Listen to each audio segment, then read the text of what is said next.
Straight talk from Israel. You're listening to Israel News Talk Radio.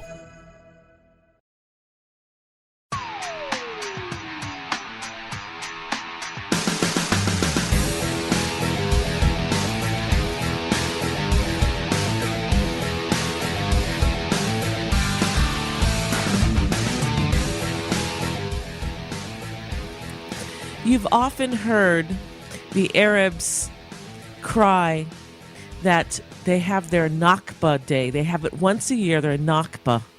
Nakba for them is their national tragedy. And their national tragedy, they claim, is the modern state of Israel. The people, the nation who has given them everything. Do you know that the Arabs never had a university before the Jews came here? They never had a university here in the land of Israel or in their so-called Palestine. And their morbidity rate was so high, and we helped their babies survive. We helped them survive. In fact, there are still people today, even political leaders in the Palestinian Authority in Gaza, who come to Israel today to be treated. But this is their political Nakba. But the Jewish people have a real Nakba, a real national tragedy that we also observe every year. And that is called Tisha B'Av, the 9th day of the month of the Hebrew month of Av. And that is when the Holy Temple in Jerusalem was destroyed. And many terrible things happened on this day to the Jewish people. You had the start of the Inquisition where, in fact, Christopher Columbus left on the day of Tisha B'Av. It was the last day Jews could remain in Spain and not have to either convert or die at the stake. You either left or you converted.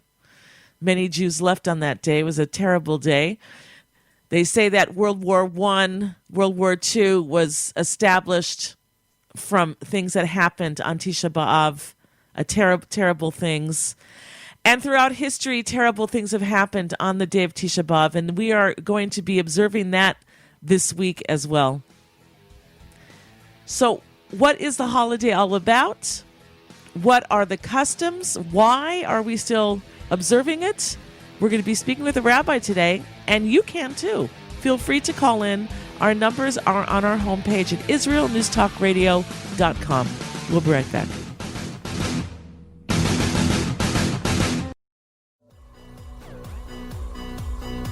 G'day, I'm Jono Vandor. And I'm Ross Nichols. Join us on our program, Israel on My Mind, a show that broadcasts all the weekly goodness that flows like milk and honey from the Holy Land straight into your ears with humorous and happy news stories. New shows are posted every Thursday at 7 p.m. Israel time, highlighting the lighter side and advancing a positive view of Israel here on Israel News Talk Radio.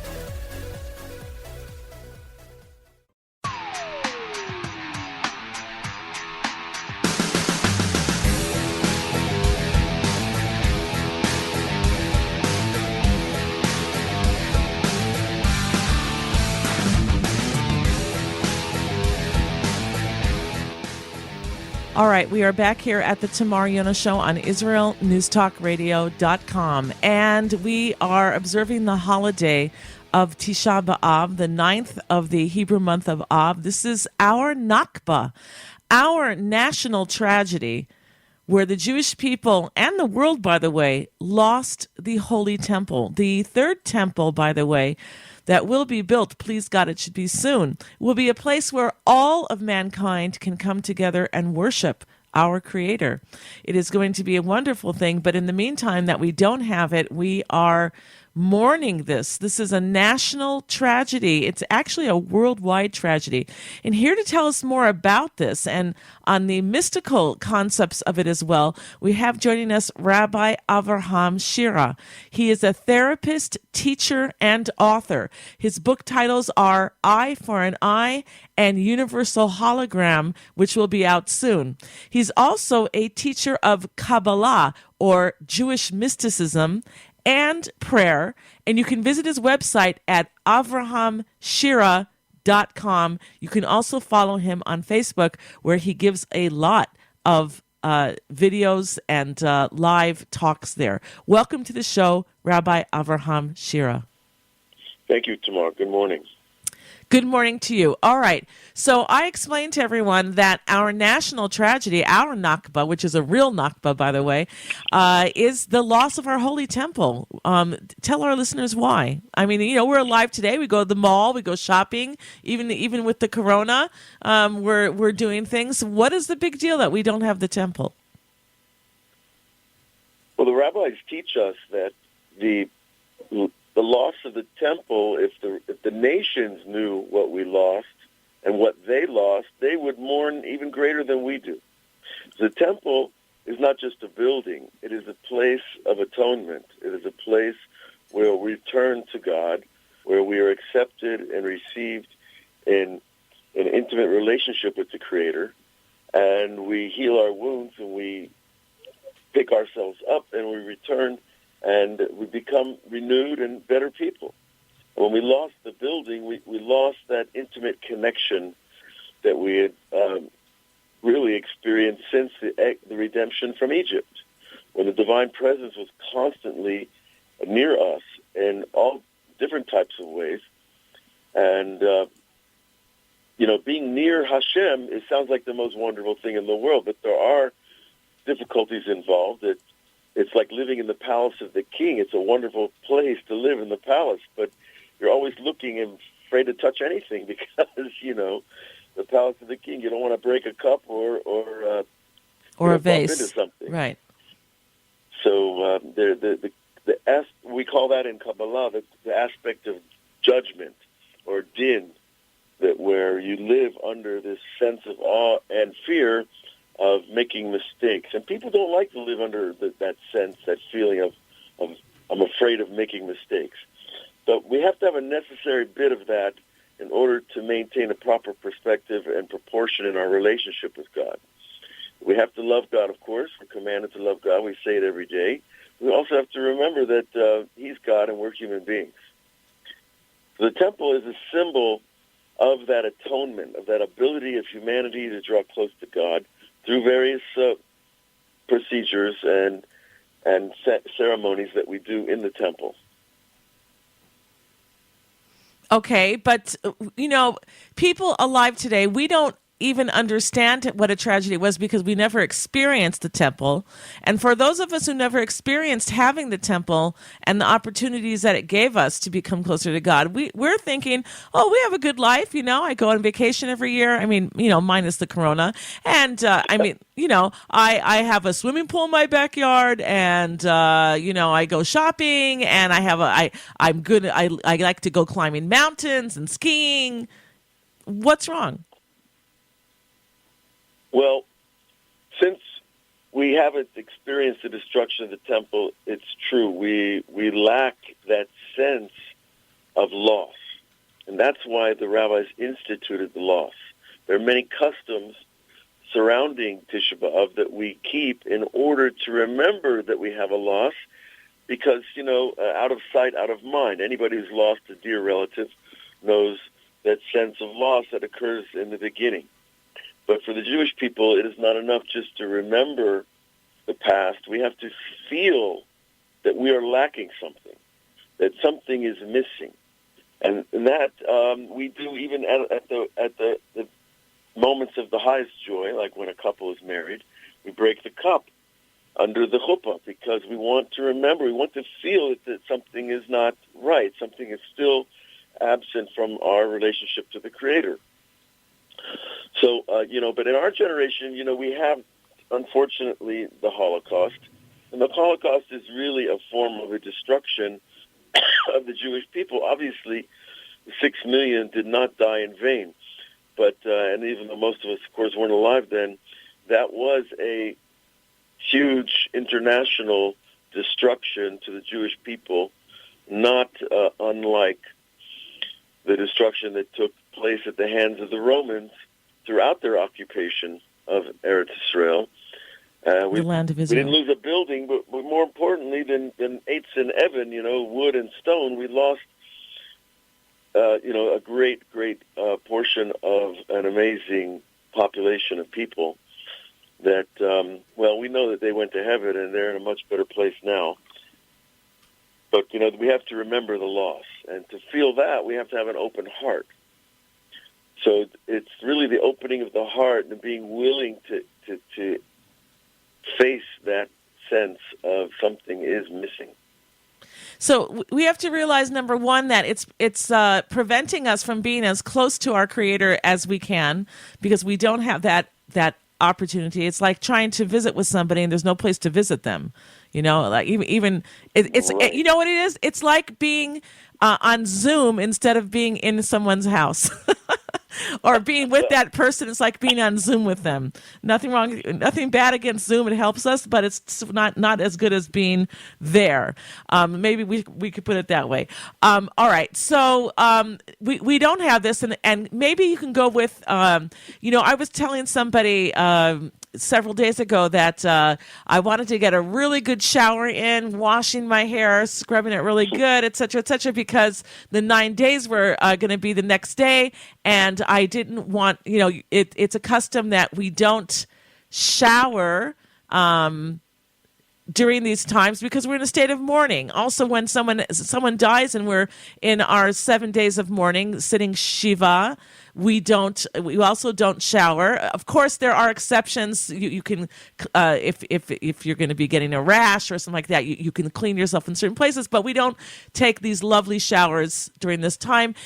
Explain some of the other customs that we go through during this time. Well, on Tisha B'Av itself, there are 5 main inuim, they're called, or self-afflictions. Not wearing leather shoes. We don't eat or drink, of course. We don't even greet people as in our normal joyous way of Shalom Aleichem or Good Morning or anything like that. We don't have relations, intimate relations. We don't also do joyous things or things that bring us joy. Even the learning of Torah, which we are commanded day and night, we don't learn anything that will bring us joy because Lishrei Lev Simcha, the learning of Torah, does bring joy to the heart. So we only learn things that remind us of the destruction, like Midrash Eicha, which is written by Yirmiyahu, the Lamentations, and certain parts of Yirmiyahu. Yirmiyahu is Jeremiah in English. Go ahead. Jeremiah was the prophet who foretold the destruction for 40 years, and he was not a very popular guy in Jerusalem. He was murdered in the end, but he was very beloved in heaven, obviously. And he also, in his major book of prophecy, spoke at a good length about the destruction and what that was like for the Jewish people. So we learn those things on Tisha B'Av. We also learned the Tractate Gittin, which deals with the destruction itself in Jerusalem. And then we have Moed Katan, teaches us about the laws of mourning. So all these different places we do learn, but not learning Torah for a Jew is like, if I don't open up a piece of Torah when I get up in the morning, I don't know where I am. I open the book and I'm home. And so that's really the type of relationship. It's a gift to have that relationship, really, because I feel centered when I open the Torah. And even on Tisha B'Av, we're not supposed to feel centered. We're not supposed to feel okay. We're not supposed to feel it's all right, there's a plague. And Rabbi Kitov explains amazingly that the reason that Jews stay in exile is because they don't feel the loss. That they don't allow themselves to remember Jerusalem and feel the loss. And so that actually causes the Jews to stay in the places of exile where they think everything is fine. And it's not fine. And nowadays, especially with anti-Semitism worldwide on the rise and continuing, and how could we feel at home? We're not supposed to feel at home. We're supposed to miss Jerusalem. We're supposed to miss the Holy Land. And if we don't, that's such an essential part of being a Jew is being in the land and building this land, because it is the way that God communicates to the rest of the world. That's our job. This is an important topic that we're talking about. We learn in the Bible that in the end of days, everyone's going to converge on Jerusalem. Why is this place so controversial in the sense of who it belongs to? Everybody wants to make claim to it. So we're going to talk about that when we get back, everybody. Feel free to call in. We'll be right back.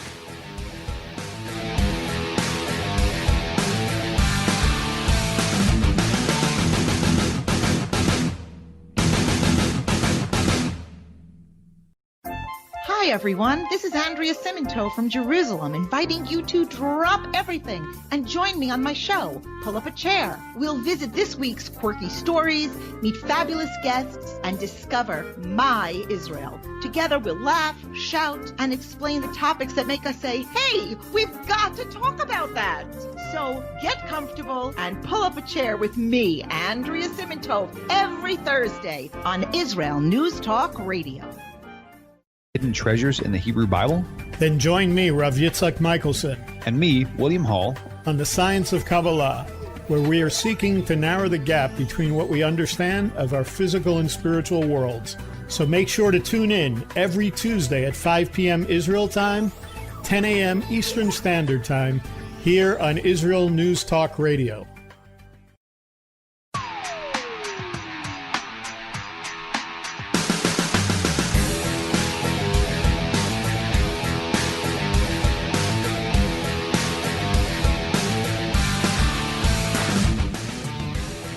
All right, we're back here at the Tamar Yonah Show on IsraelNewsTalkRadio.com, and we're talking about Israel's Nakba, or our present national tragedy, which is the loss of our holy temple. We still do not have it. They say that every year that we observe this holiday, because we don't have the temple, it's as if we are destroying it again each year, because it means that we have not done the tikkun, the fixing of what needs to be done in order to be able to merit this. And, when you think about it, I know I get a pain in my heart when I think about I am living in a house here in Israel, and yet God does not have a house here in Israel. It's still destroyed, and I feel terrible about that. Our guest is Rabbi Avraham Shira. He is a therapist, teacher, and author. He's also a teacher of Kabbalah and prayer. You can visit his website at avrahamshira.com. In the last segment, we were just about to touch on the significance of Jerusalem, where the Holy Temple stood. I mean, even the Muslims who claim Jerusalem to be such a holy city for them, they put their behinds to the Temple Mount, and they face Mecca in Saudi Arabia. So Jerusalem obviously is not that important to them. For Christianity, Rome is their capital, not Jerusalem, even though they like to claim Jerusalem as theirs as well. Why is everyone trying to claim Jerusalem, which belongs to the Jewish people? Why is there such controversy? Why does the world keep fighting over this holy place, Rabbi?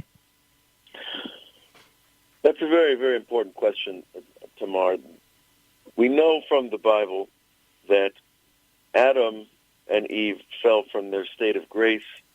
The Kabbalah teaches that it was a spiritual realm that they inhabited before they ate from what's called the tree of knowledge of good and evil, which is really the duality of consciousness that overtakes the mind, where we no longer see things as one. We see things as a dual universe, as pieces. We don't see the wholeness and the oneness. So that is the fall. And when that fall happened, Adam realized what had happened and what they had lost when they were removed from this virtual garden, if you will. And he brought a sacrifice to a mountain. The first sacrifice brought in history was brought by the first man, Adam, because of this fall from the unified consciousness. And he brought that sacrifice on Har Habayit, on Har Moriah, on the mount where the great dome exists today, and where the temples used to exist. So that place is a holy place to the Jewish people, but it's holy to all of humanity, because there were no Jews or Muslims or Christians when Adam walked this earth. And so the Temple Mount is a place for all humanity to face and to understand that this is the place where atonement began, where tshuva, repentance, and return began. And so it's natural that we would all be attached to the place because we're drawn from there. And then on a deeper level, the Kabbalah teaches an amazing idea. It's called the rock of the dome of the rock, that rock that's under there, which I have not merited to see, except in pictures, of course. That rock, the rabbis say, is Hushtat Olam Mimena, that the world was founded from that rock. Now, what does that mean? We live on a planet that's spinning at 6,000 miles, a second or hour around, and it's a massive place, and we live in a massive universe. But what it really is teaching us that rock, and that was the place that spirituality became physical. It's when Adam and Eve fell from the garden, the world became a physical place and not a spiritual place. That rock is the place where physicality began, where materialism overtook the spiritual.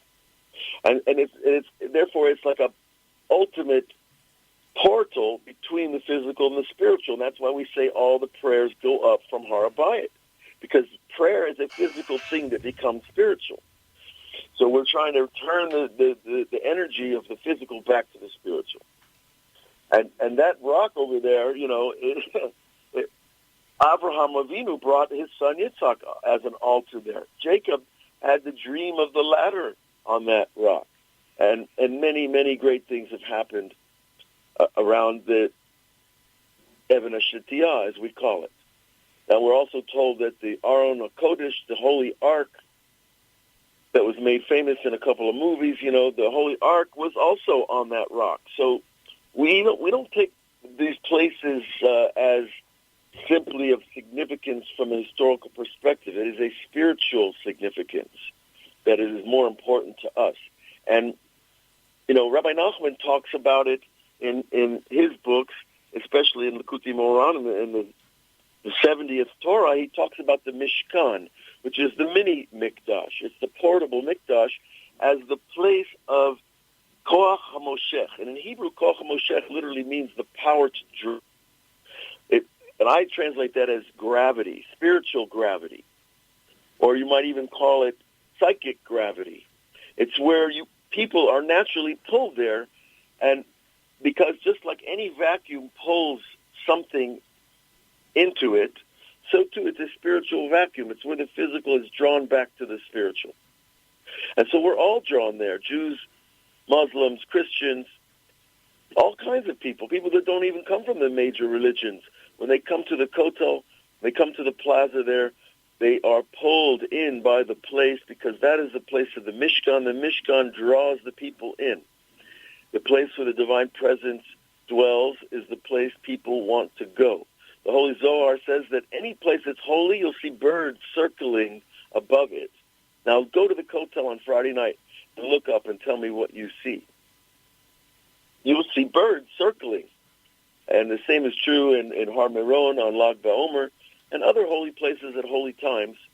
The birds are circling because that's a symbol also of the presence of something much greater.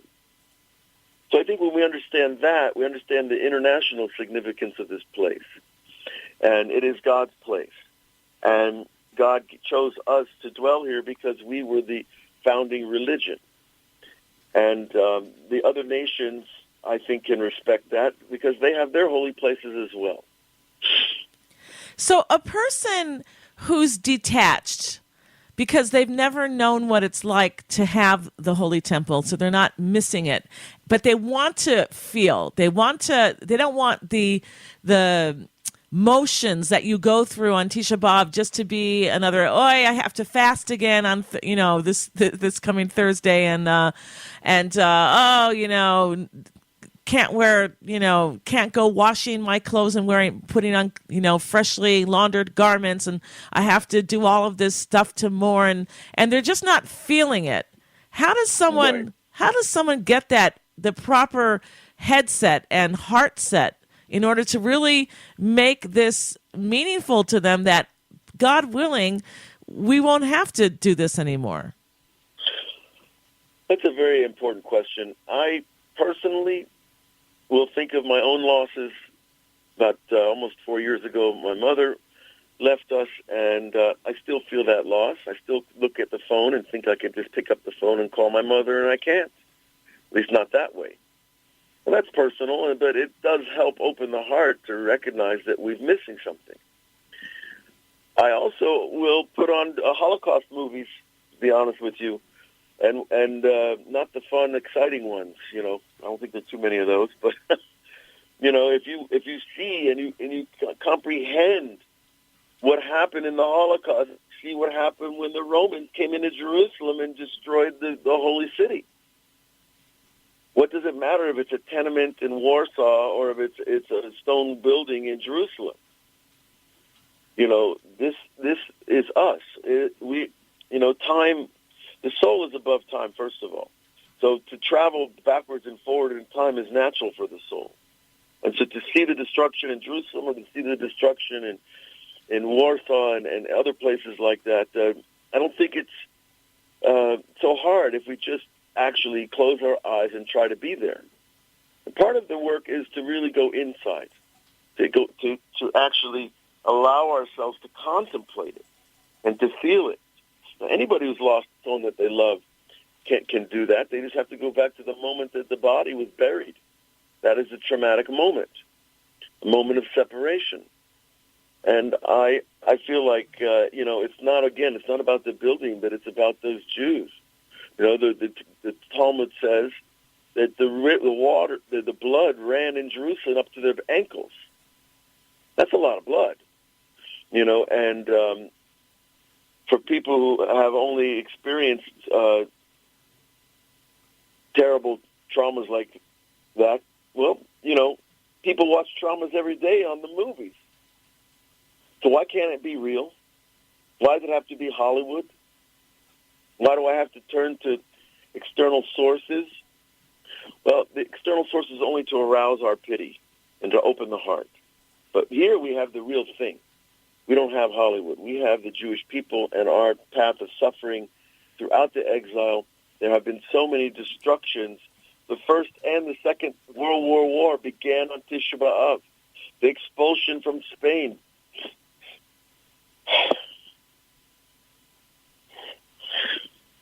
began on Tisha B'Av.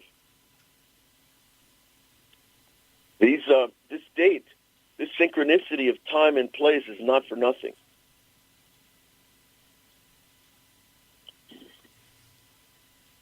So God is revealing himself to us through the very synchronicity of the day of Tisha B'Av. We have to connect to that. And we have to understand that is part of our identity and part of our job to fix that. And the rabbis teach that, Kol mi shelo nivna beit hamikdash b'yamav ke'ilu necherav.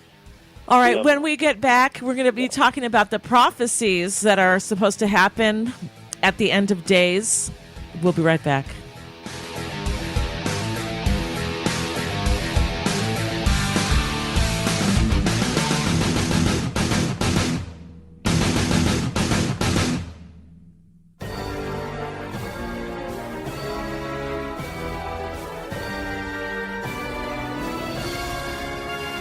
Leap of Faith with Penina Taylor.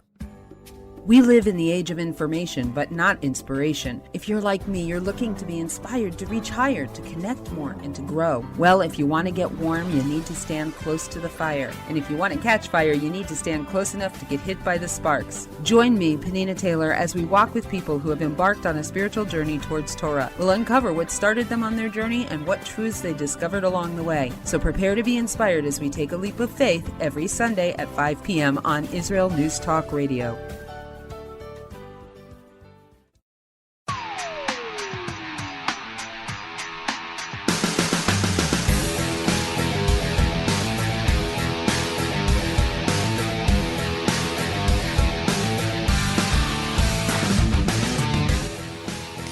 All right, so we're speaking about Jerusalem and the Holy Temple and the Tisha B'Av holiday, that we don't have our temple. But in the end of days, it's said that we are going to have the third temple. It's going to be a place where all nations will come to worship, not just for the Jewish people, but all nations will be able to get close to their Creator. And certain things are prophesized that are going to happen before this. And one of them, of course, is the coming of the Messiah. But here to tell us more about that, we have as our guest again, Rabbi Avraham Shira from avrahamshira.com. And we will post that link on our page where this show is podcasted. And again, if you have any questions, feel free to call in, but do so now before we run out of time. All right. Where would you like to start, Rabbi? Well, I think the place to start is the prophet Zechariah. In the 14th chapter, he tells us... Zechariah, is Zechariah. If you can just translate for people who don't know Hebrew. Go ahead. That's right. Zechariah. It just sounds a little like my old... It sounds strange, I know. For us, it sounds very strange. Go ahead.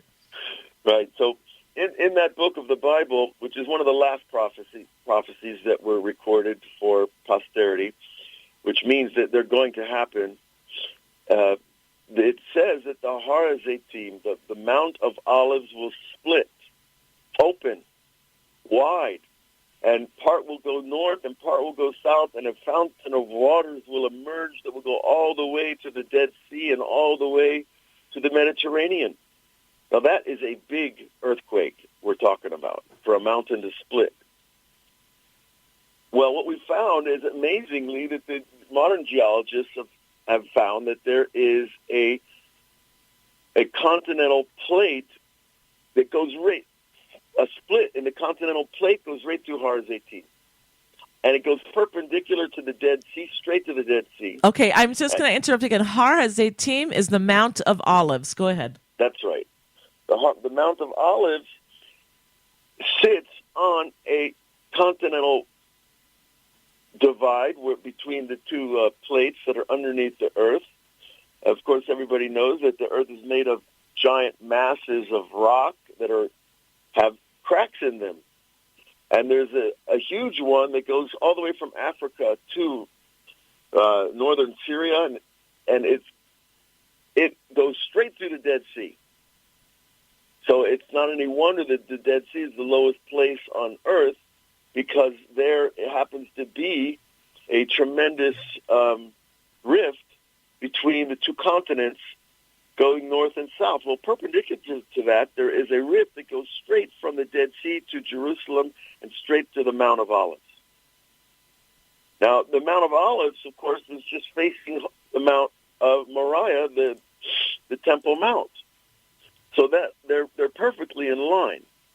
So when the Torah tells us that mountain is going to split and there's going to be water going everywhere, I'm like, tell your Arab friends to get homeowners insurance, because that earthquake is not going to be a little one, and it's not a joke.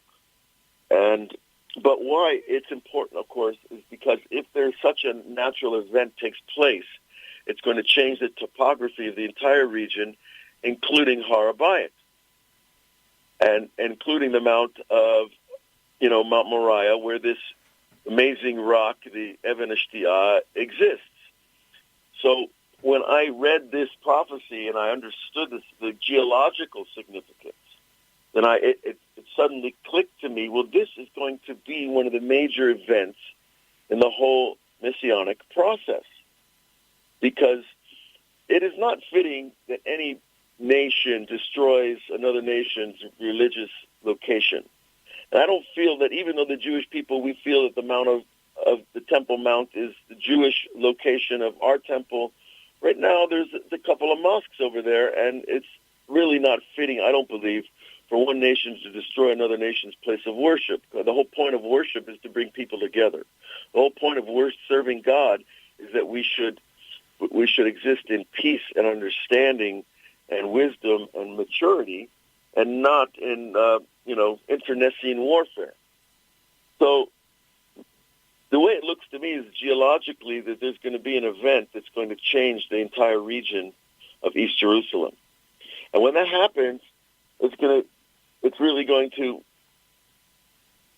reshuffle the deck, if you will, between all the major religions and all the nations of the world that are involved in the issues that surround the Har Habayit. So when we talk about the third temple, of course, there has to be a place for the third temple to happen. And the book Mishkanei Elyon of Rabbi Moshe Chaim Luzzatto, who's called the Ramchal in Hebrew, by an acronym of his name. He writes in his book, the Mishkanei Elyon, which literally means the upper temple. The third temple has an upper temple. It has a spiritual form. Just like any good architect, before he builds a building, he draws the building. And so too God, who's the greatest architect, has a drawing for the third temple. And that drawing was given over to Ezekiel the prophet. And we see all the dimensions and shapes and structures of the building of the third temple. So the Ramchal writes about this third temple and how it's going to come, and it is a spiritual and physical process. And if anybody tells you the building is going to fly out of the sky, I would just listen politely and keep praying for everybody. But the way the Rav, and who's a great tzaddik and a master of divine inspiration, says that the upper temple is built, and it's the lower temple has to happen down here. So that this event, which of course the Jewish people are waiting for, the non-Jews might think of it as a terrible another Nakba, but it's not going to be a Nakba for them. It's going to be a chance to come close to God in a real way. And I know Muslims, and I work with Muslims, and I do business with Muslims, and there are good Muslims out there. And I don't believe that they hold by the murderous parts of their religion. And like the Hamas and the Hezbollah and the Fatah and the Jihad Muslimi, these people are a small percentage of the people that terrorize the good Muslims. Because I know those good Muslims, and they don't like being terrorized any more than we do. But they're afraid. And it's happening in America today. In other types of political movements, a small percentage always terrorizes the majority into silence. That's what happened in Germany. It's happening in America right now. And it happened in Jerusalem as well, and it happened in ancient days over and over and over. And so it is our job as the majority to not be silent. And this goes with the Jewish people as well. When they built the golden calf, if we hadn't been silent, we'd say, what? You're going to build a golden calf just because Moses went up to head? We would knock those people out in 1 second, but we didn't. And that brought the sin of the golden calf. So we are mutually responsible, everyone. In the last destruction, yeah. In the last 2 minutes that we have, can you give us a very brief summary of what we can expect in the future? What happens first? The Messiah, the splitting of Iraq, the earthquakes, the war of Gog and Magog. Just very briefly, we only have another minute and a half. Well, I'm going to try to put this together very, very briefly. But the basic idea is that the nations are going to come together against Jerusalem. They've been doing that. They've been organizing that for decades already. And actually, the Christians and the Muslims have been fighting over Jerusalem for hundreds and hundreds of years. But now, eventually, the prophets say that the Christians and the Muslims will join together against Jerusalem, which we see very clearly in the union of alliances formed between the Russian nation and its friends and its allies like Iran. And so all these people are coming together. They're going to come together against Jerusalem, and God's going to take them down. Because that's what he does to these people. He could take them down by cyber warfare. He could take them down by, the Torah says that there will be asteroids. Avnei al-Gabish, it's called in Hebrew. So whether it's that way or this way, then our enemies will always be destroyed because God does not lose the war. God wins this war. And after our enemies are silenced, then we're going to begin the new process of rebuilding East Jerusalem, and I think the earthquake and the opening of the lower waters beneath Jerusalem is going to be part of that process. Whether the Messiah comes on the same time or before or after, that I cannot tell you. But there are different opinions, and whether he comes earlier or late, that it's really not all our business. But the idea of the politics of the region are pushing all towards this same event, that eventually they're going to push too hard on Jerusalem, and they're going to cause destruction. Because that's what's been happening all over the world. If you notice, all the big tragedies that have happened to America have happened right after they forced us into peace agreements with our enemies. Now, nowhere else in the world are people forced into peace agreements with their enemies except Israel. And that's unjust. And that's tyranny. And you'll see that all the big events, the hurricanes, the earthquakes that happened in the States, happened after they forced us into peace agreements, like Oslo, like Camp David. And this still goes on today.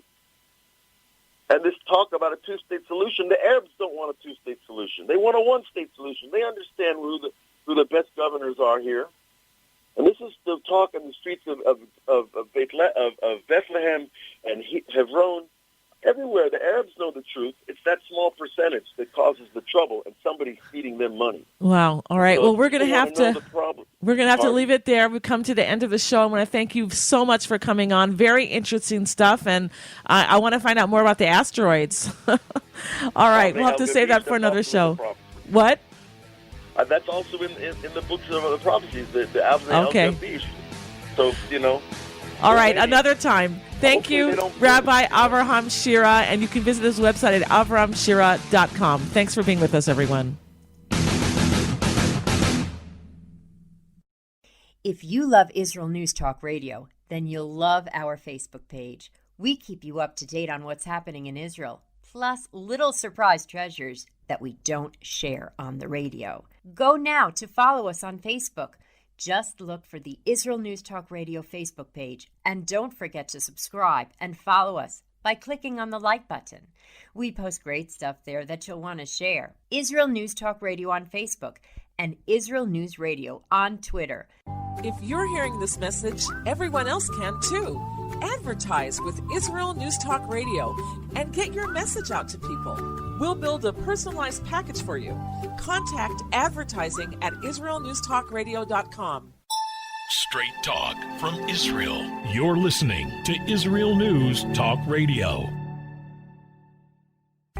Hey, this is Jake in Anchorage, Alaska, and I love listening to all the super interesting interviews and up-to-date information on what's happening in Israel. Hello, this is Anna King, originally from London, now living in Israel. And what can I say? Israel News Talk Radio is my cup of tea. My name is Bhaskar. I'm from India, and I love listening because you get to know the truth and wonderful voices from this lovely country. Mom! Okay, wait a minute. Hi, this is Chava Dax, and I'm calling for the rolling hills of Ma'ale Adumim, just north of Jerusalem. I always listen to Israel News Talk Radio to get all the latest news and commentary and to keep me up to date every day. This is Sarah Dax from Ma'ale Adumim, and I'm 12. I wish Israel News Talk Radio was boring so my mom wouldn't listen to it all the time. Mom! You're listening to Israel News Talk Radio. News, opinion, and more. You're listening to Israel News Talk Radio.